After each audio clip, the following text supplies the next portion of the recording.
Bonjour à toutes et à tous, bienvenue dans un nouvel épisode de Voix Off. Je suis très content une nouvelle fois de vous accueillir. Aujourd'hui, un épisode un petit peu particulier puisqu'il s'agit du premier épisode qu'on va tourner en dehors du cadre dont on a l'habitude, en dehors du studio, si je puis m'exprimer ainsi. On est à Puy-l'Évêque et on est au sein de la manufacture Virban. Donc vous allez voir, c'est une manufacture de céramique, ça existe depuis plus de 100 ans. Beaucoup d'histoires, vous allez voir, c'est vraiment passionnant. Juste avant de commencer, j'en profite pour vous rappeler une nouvelle fois, n'hésitez pas à vous abonner à la chaîne, à mettre un petit pouce en l'air et puis le commentaire qui va bien pour pousser les vidéos et aider la chaîne, ça m'aide énormément. Et puis évidemment, vous pouvez me retrouver sur les différents réseaux, Facebook et Instagram. On démarre l'épisode sans plus tarder avec du coup Virban, c'est parti.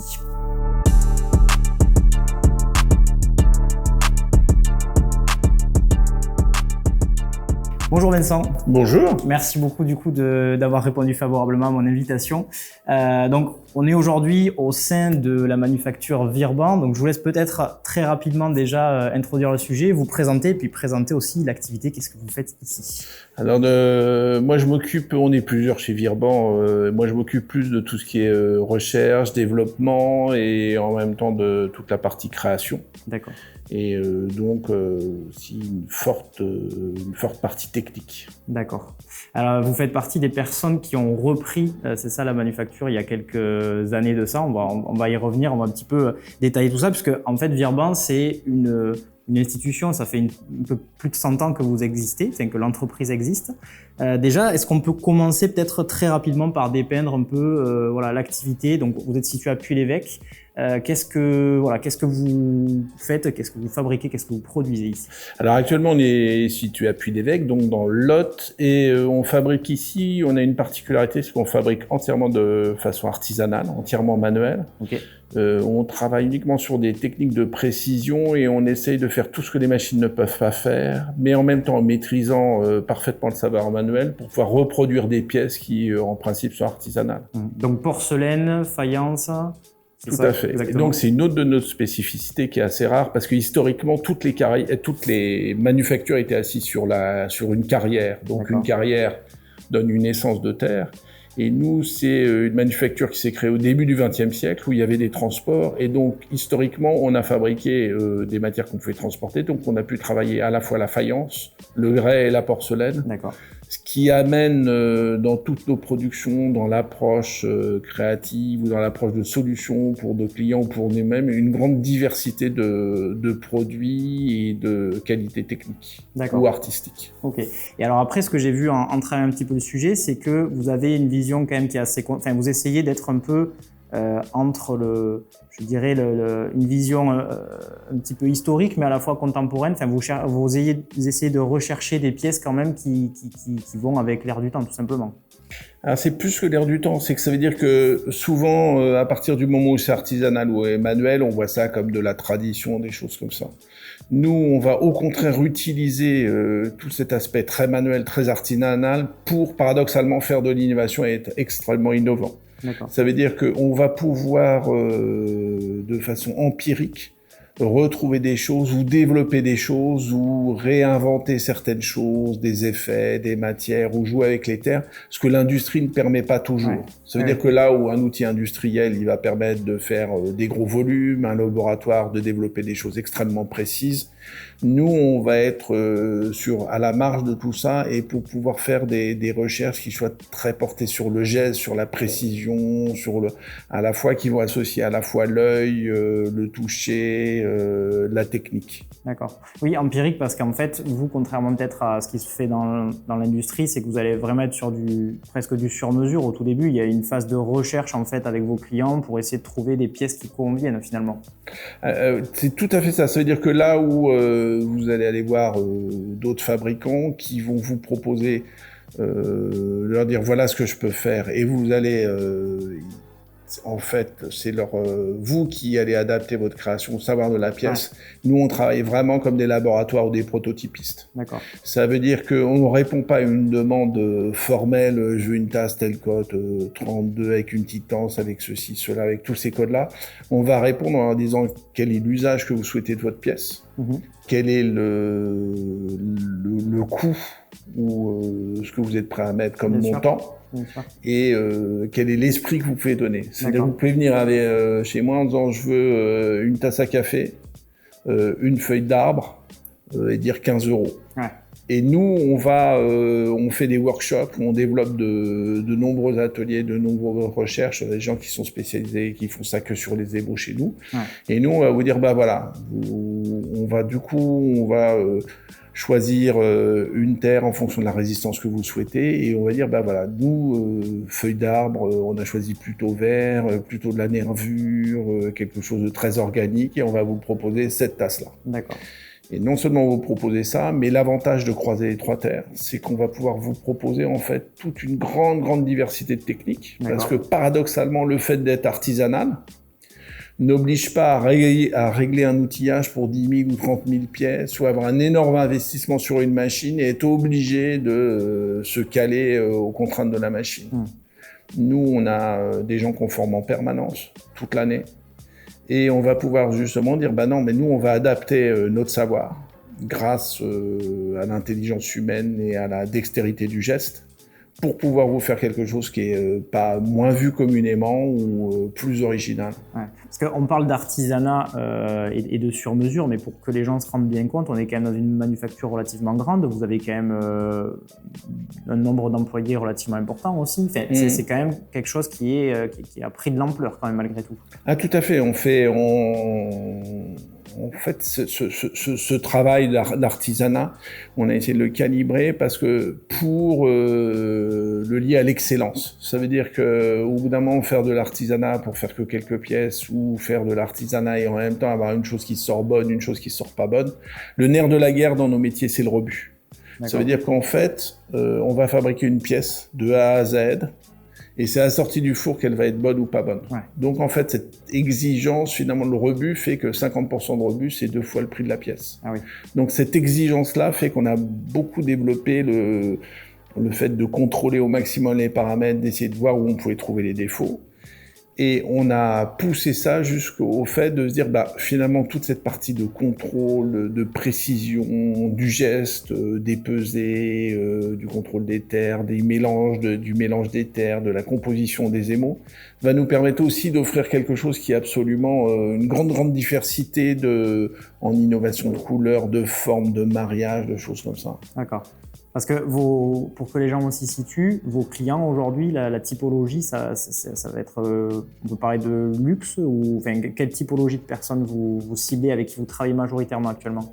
Alors on peut parler, classiquement on parle du luxe, mais le luxe c'est souvent lié à un facteur prix, donc nous on préfère parler d'excellence, parce que l'excellence c'est vraiment que ça veut dire qu'on dépasse dans la maîtrise quelque chose. Mais c'est vrai qu'on travaille avec des entreprises, que ce soit Cartier, que ce soit Diptyque, que ce soit Rothschild, Lancôme ou des gens comme ça. Et en fait, à ces gens-là, on va pas faire tout ce que vous retrouvez dans les magasins, on va faire ce qu'eux pourraient appeler plus des collections capsules. D'accord. C'est de faire des démonstrations, quelque part, c'est presque une démonstration que le contenant peut avoir de l'excellence. Bien sûr. Voilà. Ok. Alors, du coup, pour reprendre un petit peu sur l'historique, parce que j'aime bien, moi, pour comprendre aujourd'hui la situation actuelle, savoir d'où on est parti, comme je le disais en introduction et en préambule, c'est une entreprise, une manufacture qui est plus que centenaire. J'ai noté du coup 1924 par Henri Virban, qui est une personne issue d'une famille d'architectes céramistes toulousains. Alors c'est même plus que ça, c'est que nous on dit toujours qu'on a 100 ans de porcelaine, parce que la porcelaine Virban s'est installée ici, mais on a 200 ans d'histoire, voire plus. C'est-à-dire que l'histoire de Virban, c'est une histoire assez intéressante, parce qu'elle a traversé des siècles et l'histoire à travers les guerres ou les choses ont fait évoluer les entreprises, les techniques, les choses comme ça. C'est une histoire de céramique, parce que ça fait très longtemps qu'on travaille dans la céramique. C'est une histoire aussi qui est relativement unique, puisque son héritage qui remonte au 19e siècle en céramique, l'ancêtre des Virban était l'architecte de la ville de Toulouse. C'est à lui qu'on doit tous les tracés de la ville de Toulouse, le tracé de la place du Capitole et une bonne partie des édifices de Toulouse ou de la réorientation de Toulouse au 19e qui correspondait plus aux règles d'urbanisme et de salubrité publique, avec les égouts, les choses comme ça. L'équivalent du baron Haussmann, on va dire, mais pour Toulouse, quoi. Voilà. Grosso modo. Mais sachant qu'en Occitanie, on est très bon aussi. Ah ouais, j'imagine. On n'est pas obligé de monter à Paris non plus. Et non, mais pour situer, voilà, un personnage qui était pour calculé, resituer, quoi. ce qui est intéressant, c'est que au fur et à mesure de l'histoire, finalement, les descendants ont fondé une entreprise qui était de céramique ornementale. Et donc de correspondre aux aspirations qu'ont la bourgeoisie, que ce soit à Bordeaux, à Paris, des choses comme ça, de montrer une certaine réussite sociale, d'avoir des façades qui correspondent à cette réussite sociale. D'accord. Donc ils vont créer une manufacture qui va permettre d'habiller en briques, comme du carrelage, mais entièrement les façades. D'accord. Et par exemple, les cariatides, là, comme celle qui est derrière moi, étaient faits en céramique. L'avantage de la terre cuite, c'est que c'est irréversible, ça résiste à l'eau, donc ça a toutes les qualités de la pierre. Ouais. Et on peut, par son travail, avoir les aspects de la pierre. Donc on peut avoir un aspect de façade en pierre entièrement sculptée, alors qu'en fait, c'est des moulages en céramique. D'accord. Et ça avait un deuxième intérêt, c'est que c'était quelque chose d'extrêmement économique, parce qu'en fait, c'est du moulage et on pouvait reproduire, donc on pouvait vendre des façades entières et plusieurs fois la même façade. Ah, ok.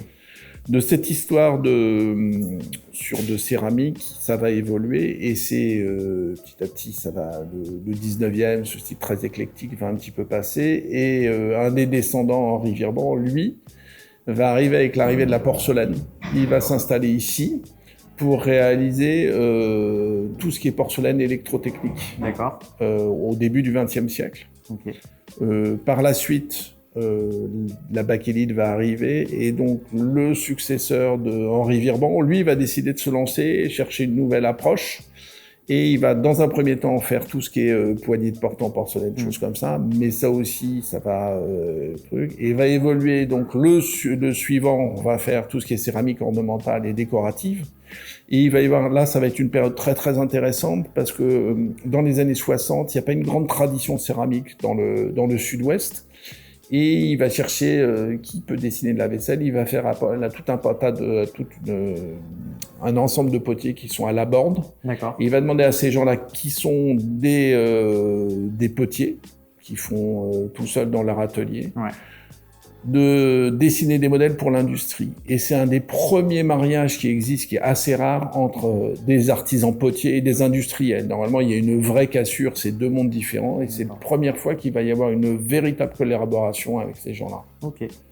D'accord. Donc c'est vrai qu'en fait, on se rend bien compte que, comme vous dites, c'est plus que centenaire et en fait, on arrive quand même à conserver une espèce de savoir-faire, même si, in fine, le produit qui est manufacturé va être un peu différent, mais on a quand même toujours une maîtrise, j'allais dire, du processus et de la matière qu'on pratique finalement.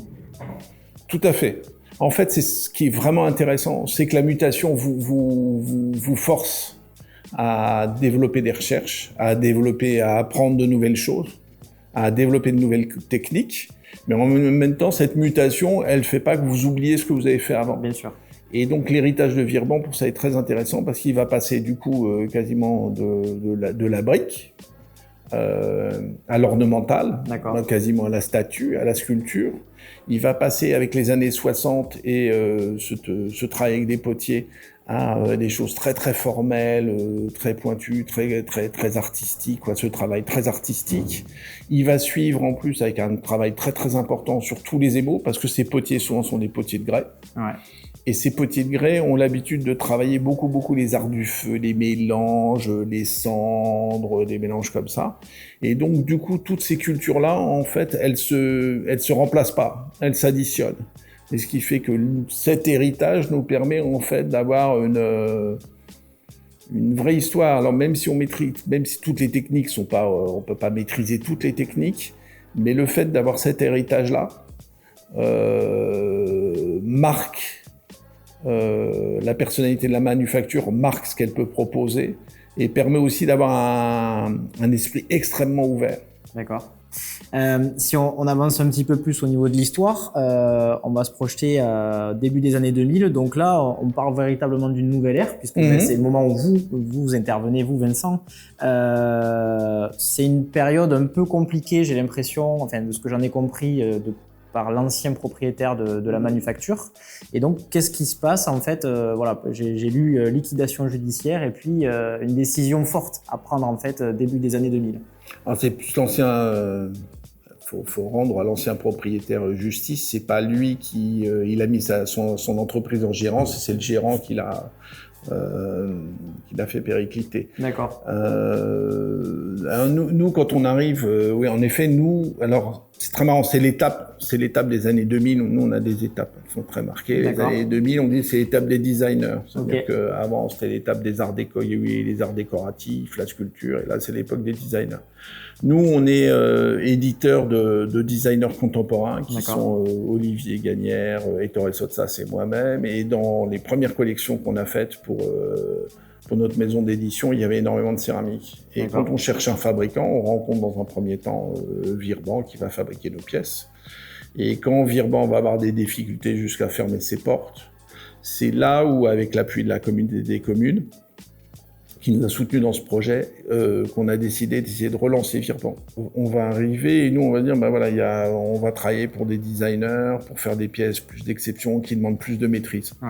Il se trouve que quand le matériel, les machines n'existent plus ou sont en très mauvais état, D'accord. racheter des machines sur quelque chose où il n'y a plus de clients, où il n'y a plus rien, c'est pas jouable. Donc on a décidé de mettre en valeur la main et de se dire, justement, on va en profiter D'accord. pour pouvoir faire des pièces qui ne peuvent pas se faire à la machine, qui ne peuvent pas être réalisées dans telle ou telle terre, et donc qui vont nécessiter des ajustements aussi bien sur les matériaux que sur les émaux, que sur le geste. D'accord. Et donc c'est l'époque des designers où on a réalisé des pièces pour Olivier Gagnère, pour Ettore Sottsass, pour les Tsetse, pour tout un Nathalie Crasset, il y a tout un tas de designers qui vont passer chez Virban. Ok. Et c'est comme ça, et ça va être toute la période des années 2000 qui va être cette période-là. D'accord. Donc en fait, vous reprenez donc vous avec Frédéric Caillé, c'est ça? Comment parce que ça paraît vu de l'extérieur, quand on arrive ici, il y a quand même une surface hyper importante, etc. Comment on reprend une manufacture? Dans quel état d'esprit on est? Parce que est-ce que vous avez déjà de l'expérience en la matière par rapport à votre parcours? Comment on arrive un jour et on se dit tiens, je vais reprendre en fait ce type d'activité? Alors moi j'ai une particularité, c'est que dans mon approche du design, j'ai toujours travaillé avec des artisans. D'accord. Parce que j'aime bien la matière, j'aime bien la rencontre avec les gens, j'aime bien rencontrer la personne qui va fabriquer, et puis pour moi, j'ai toujours une approche de la création par le fait du possible. Ouais. Ça veut dire qu'on va pouvoir créer en faisant quelque chose qui est possible, on va être créatif. C'est aussi l'une des particularités de Virban, on va être créatif par la matière. C'est-à-dire que la matière vous permet de la création et la matière peut faire œuvre de création. Donc ça a été une reprise. Et après, quand on a repris, au début, moi je dis toujours qu'il faut comparer Virban, une reprise d'entreprise, comme Virban qui est fermée où tout est pété. Ouais. Parce qu'en général, une machine, quand la boîte va pas bien, ça se répare avec un marteau et du fil de fer. Donc c'est jamais terrible. Et donc je compare ça comme les gens qui rachètent un château abandonné, un château, et qui vont restaurer ça toute leur vie. Et nous on est parti comme ça. C'est une aventure. C'est une aventure. C'est un goût du risque. C'est pas une vision de réussite ou d'enrichissement. Et donc c'est cette aventure. Et après il faut trouver. On a eu une chance folle. C'est qu'on a trouvé au début des gens. On est reparti avec des gens qui étaient prêts à vivre cette aventure dans des conditions qui étaient parfois limites, qui étaient compliquées. Ouais. Et donc au début, c'est comme un château abandonné. En général, on retape une pièce, on travaille dans la pièce et tout le reste, il y a des fuites d'eau partout. Et puis après, on retape une autre pièce et ainsi de suite. La vraie aide qu'on a eue, c'est la communauté des communes qui finalement, sur la partie monument, a fait un système... pas complexifier la chose, qui correspond à un atelier relais. C'est-à-dire qu'elle dit, écoutez, les bâtiments, parce que nous, on est arrivé, on a dit, mais vous avez vu, là, on va repartir à 2 dans l'usine, là, à 3, et on a 2500 mètres carrés de bâti, c'est un peu excessif. On a de quoi faire un cache-cache, quoi. C'est un peu racheter le château de Versailles, quoi, pour habiter tout seul, quoi. C'est quand même pas simple à chauffer. Et alors, à partir du moment où vous reprenez début des années 2000, donc avec Frédéric, c'est quoi, de façon très succincte, les grandes étapes clés à partir du moment où vous arrivez, les étapes clés que vous avez suivies qui ont fait que on en arrive à aujourd'hui et à finalement à relancer l'activité? Qu'est-ce qui ont été vraiment les étapes marquantes qui ont fait que vous sentiez que ça allait dans le bon sens finalement? Je pense que nous, l'étape marquante, c'est pour moi, C'est les tsetse. C'est quand les tsetse qui pour moi ont fait le plus grand service du XXe siècle. C'est la vraie révolution de la vaisselle. Pour moi, c'est la leur. La vaisselle déformée, blanche, très pure. Il est parfait, tout est parfait dans le service. C'est quand elles nous ont fait confiance malgré les difficultés. Okay. Il faut savoir que quand elles ont travaillé avec nous, vous êtes une entreprise en difficulté où c'est compliqué de reprendre, vous avez des livraisons qui sont pas toujours qui sont un peu plus chaotiques, et vous avez aussi parfois des modèles un peu d'impureté, tout n'est pas parfait, et c'est des gens qui nous ont jamais lâchés. Qui ont travaillé avec nous quand on a repris Virbor et qui travaillent toujours avec nous maintenant. Donc je pense que ça, c'est une grande étape majeure. C'est quand vous avez au moins un client, même si c'est compliqué, qui vous fait confiance et qui, parce qu'il a des valeurs, finalement, vous avez un partage de ces valeurs et vous permet d'avancer, vous permet de se maintenir, c'est bien. Bien sûr. Après, je pense qu'après, il y a la création du podiptyque. Ça a été un vrai plus parce qu'on est passé d'une série de 300 à plusieurs milliers. Diptyque, c'est des gens qui faisaient des bougies, des senteurs bougies à Paris et qui, à un moment, pour une collection capsule, cherchaient quelque chose, un pot à bougie en céramique qui sorte un peu qui permettent de présenter autre chose que dans un pot en verre classique. Et donc, on leur a créé un pot en terre cuite, en grès, avec leur logo en relief. C'est une chose qu'on cherchait à vendre depuis longtemps, parce qu'on trouvait que c'était vraiment une bonne idée, le relief sur la céramique. Mais tout le monde hésite, c'était compliqué. Eux, ils ont accepté, ils ont dit ouais, ok, on joue le jeu. Et c'est vrai que ce pot a rencontré un succès vraiment important. Et c'est vrai que ce succès, il a été possible parce qu'on avait des gens, des céramistes ici.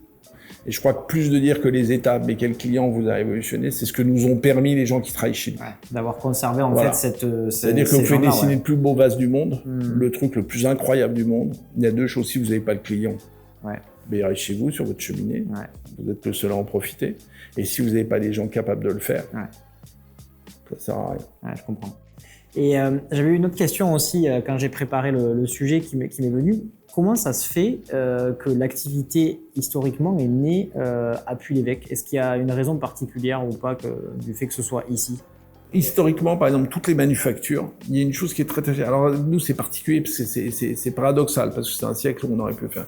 Mais historiquement, toutes les manufactures, quasiment s'assoient sur la carrière. Parce que ce qui est le plus lourd à transporter, ce qui est le moins cher, c'est la matière. Parce que vous asseyez dessus. Et par contre, c'est lourd et c'est pas valorisable et c'est très cher à transporter. Donc en général, on s'assoit sur la carrière. Donc en fait, dans la porcelaine, un des matériaux qui est cher, qui est compliqué, c'est le kaolin. Donc la carrière était pas loin, il s'assit sur le kaolin. Mais en même temps, le charbon, là où il y a de kaolin, il n'y a pas de charbon, donc il se colle à la voie ferrée. Il y a le kaolin qui est pas loin, il y a la voie ferrée, le charbon, le kaolin, la porcelaine au milieu. D'accord, ok. Dernière question, sur la partie, je dirais, plus de l'histoire. Est-ce que vous pourriez nous citer et nous expliquer en quoi consistent certaines de vos pièces phares, de vos créations emblématiques? Est-ce que vous en avez peut-être certaines créations qui sont particulièrement marquantes aujourd'hui et où il y a l'empreinte de Virbor? Si on refait l'histoire, je pense que on va refaire l'histoire sur, on va dire, ce qui reste sur le 19e, on va dire, c'est les cariatides. Celles qu'on peut retrouver sur toute la place du Capitole à Toulouse, qui sont inspirées du grec, mais qui sont à la fois, je trouve, elles sont intéressantes parce qu'elles sont le reflet d'une ville, mais en même temps le reflet d'une époque, le 19e, très éclectique, très inspirant, mais très inspiré, Après, sur les années 20, moi, il y a une chose que je regarde toujours et on est en train d'en faire une salle, on voit ça va pas éclairer, c'était les douilles en porcelaine, parce que c'est vrai qu'elles sont la vraie apparition à la fois d'une révolution industrielle, c'est-à-dire qui casse avec le 19e, mais en même temps quelque chose de très différent, quoi. Si on met à côté de la cariatide, on voit qu'il y a un vrai passage.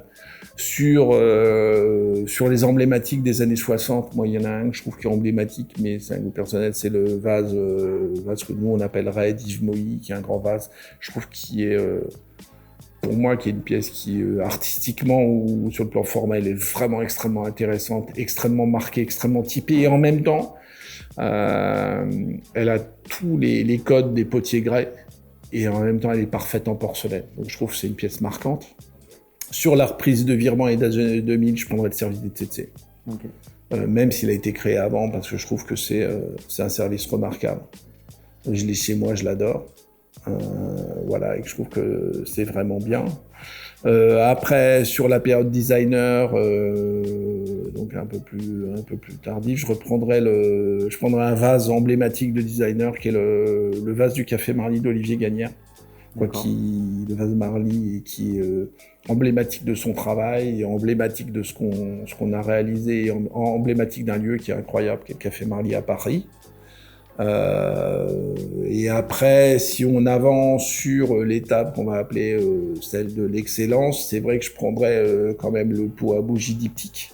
Et si j'en prenais un, je prendrais, parce qu'il nous a fait passer une étape dans l'évolution de notre travail, c'est le fait de faire des ors, de l'or, donc voilà, qui est un pot qui est avec l'or avec une équivalence de 24 carats. En couverture du pot, en émail céramique. Ok. Écoutez, Vincent, merci beaucoup en tout cas pour la partie historique. On va du coup basculer avec Marine qui va nous parler un petit peu plus de Virban aujourd'hui et puis peut-être des perspectives. Et puis bravo en tout cas pour tout ce que vous avez fait ici. Mais Marine, c'est l'avenir. Hein. Ah. Voilà, donc magie du montage les amis. On va faire un petit clap et puis Marine va apparaître. C'est parti. Bonjour Marine. Bonjour Anthony. Merci beaucoup également de vous prêter au jeu du coup de cette interview. Est-ce que déjà très rapidement vous pourriez vous présenter et puis nous expliquer ce que vous faites au sein de la manufacture Virban? Moi, je suis directrice adjointe de la manufacture et je m'occupe plus particulièrement de tout le développement de l'entreprise au niveau du commercial, marketing et communication. Ok.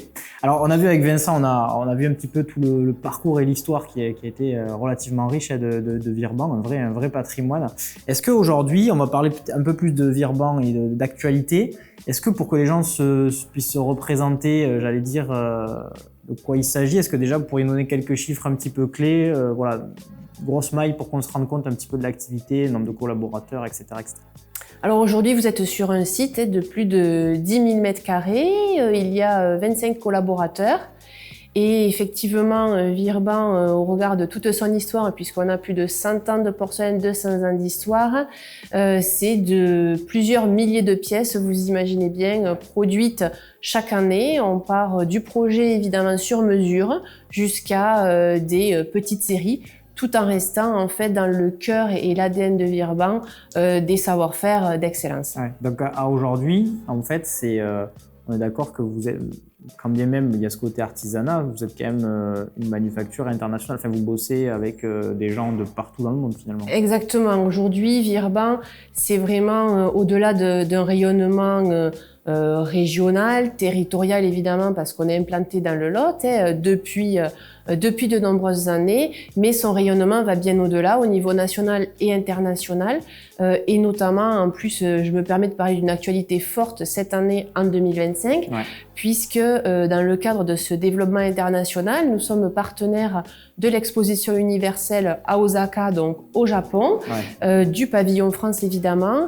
Et dans ce cadre-là, Virban a eu la chance d'adapter un de ses produits phares et iconiques, le photophore 14 juillet, pour le pavillon France, dans le cadre des cadeaux protocolaires. Donc toutes les équipes ont été en interne de Virban mobilisées pour ce projet d'une envergure vraiment internationale. Bien sûr. Mais même pour vous, ça vous donne une image qui est quand même, qui va au-delà des frontières, quoi. Exactement. Là, c'est vraiment un voyage lointain, mais en fait toujours en lien avec ses savoir-faire, puisque les Japonais, on sait très bien leur goût pour le raffinement, la précision et l'excellence, et ça faisait totalement sens, nous, de s'inscrire dans ce projet-là, qui plus est avec voilà cette pièce iconique qui représente formidablement la France, le photophore 14 juillet, et donc on est très fiers d'être partenaire de cette exposition, et puis d'être au Japon, parce que c'est aussi un pays avec lequel on a de fortes attaches, ouais, et de forts points communs. Okay. J'imagine que vous avez des distinctions bien particulières, parce que c'est un vrai patrimoine que vous avez. Voilà. Alors la première patrimoine au niveau territorial et local, évidemment, c'est le fabriqué en Occitanie, parce que nous sommes en région Occitanie. Donc on est engagés dans cette démarche-là. Et c'est une formidable démarche qui relaie en fait la fabrication dans la région. Et puis après, au niveau vraiment national, c'est le label Entreprise du patrimoine vivant qui a aujourd'hui, c'est la seule et unique reconnaissance de l'État qui valorise des savoir-faire artisanaux et industriels d'excellence. D'accord. Et c'est un label qui couvre 8 univers de marché, Ouais. mais seulement un peu plus de 1000 entreprises sont labellisées. Ouais, Pour nous, donc c'est une... très sélect. Voilà, c'est très sélectif. Il y a tout un process pour obtenir ce label qui est renouvelé en plus 5 ans. C'est pas quelque chose qui est acquis. Et par contre, qui prouve à la fois d'une histoire, d'un héritage, à la fois d'un savoir-faire, à la fois d'une formation et transmission de ce savoir-faire, parce que c'est très important. On est comme des passeurs finalement d'histoire et de savoir-faire. Et puis surtout aussi un ancrage territorial pour faire vivre un lieu exceptionnel et l'ouvrir. On parlait de développement aussi du tourisme industriel, parce que l'idée c'est de faire profiter au plus grand nombre un petit peu la richesse qu'il y a dans le Lot, qui est pas un département historiquement lié à la porcelaine. On connaît d'autres villes ou d'autres qui sont voilà sûr, plus plutôt attachées. Et en fait de se dire c'est exceptionnel à aujourd'hui d'avoir toute cette émulation ici à Puy-l'Évêque dans un village un territoire, et on pourrait et regarde tout ce qu'on fait. C'est vrai que parfois les gens nous disent mais vous êtes si peu à faire tout ça. Et voilà, nous c'est vrai que on rend les choses impossibles possibles, en tout cas on essaye. Bien sûr. Et alors ce qui est intéressant, c'est que du coup vous êtes aujourd'hui doté d'une expérience, d'une expertise et d'une histoire qui est quand même assez forte. Est-ce que comment ça se passe pour la partie formation quand vous avez des personnes qui arrivent? Moi, j'imagine que vous les formez de vous-même, mais est-ce que peut-être potentiellement vous formez d'autres personnes? Parce que j'imagine que ce savoir-là, il doit être super recherché. Alors comme on est vraiment dans des métiers d'art, et donc on est sur du temps long, et c'est un peu paradoxal aujourd'hui avec la société dans laquelle on vit, parce qu'il faut toujours aller plus vite et plus rapide. Mais c'est vraiment ce qui fait la force aussi, c'est de prendre le temps de faire les choses, et la main de l'homme ne remplacera pas la machine. C'est vraiment une complémentarité, et aujourd'hui la formation, on forme sans cesse. Et c'est des formations pour acquérir des savoir-faire. Ça peut aller de quelques mois à plusieurs années, et c'est vraiment une expertise, et en fait on apprend tout au long de sa carrière, quel que soit le métier. Donc on est sur des métiers qu'il faut absolument, c'est des enjeux aujourd'hui, pérenniser pour garder ces savoir-faire en France. On parle beaucoup de relocalisation, réindustrialisation, et c'est ce qui fait aujourd'hui voilà la force de nos territoires, d'avoir des pépites, mais de savoir les conserver, les développer, et pour former. Et donc l'enjeu c'est aussi d'être attractif, c'est de former sur des matières, sur des techniques, et ça en fait c'est que le dialogue avec l'apprenant et le tuteur.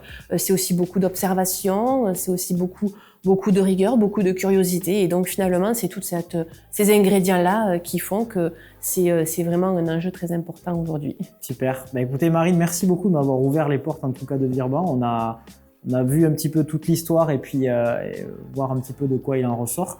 J'en termine toujours avec une question un petit peu emblématique, qui est de savoir qu'est-ce que je peux souhaiter de bon du coup à Virban pour les années à venir. Eh bien, toujours autant de créativité, de succès, et que Virban soit connu dans le monde entier, et qu'on reparle de plein d'autres expositions universelles et de plein de projets, vraiment, que ça se continue encore 100 ans, 200 ans et bien au-delà. Super. Merci beaucoup de m'avoir accueilli en tout cas. Merci Anthony. Merci à toutes et à tous d'avoir suivi cet épisode un petit peu spécial, vous l'avez vu, puisque voilà, on a essayé de sortir des lieux habituels. On est sorti de Figeac déjà. Je vous remercie d'avoir suivi en tout cas cette interview. J'espère qu'elle vous aura plu. Je vous dis à la semaine prochaine du coup. Et puis n'oubliez pas bien sûr le petit like, de suivre la chaîne, etc., etc. Vous pouvez me retrouver sur Facebook, sur Instagram. Je vous souhaite une belle journée. C'était Anto. Ciao, ciao.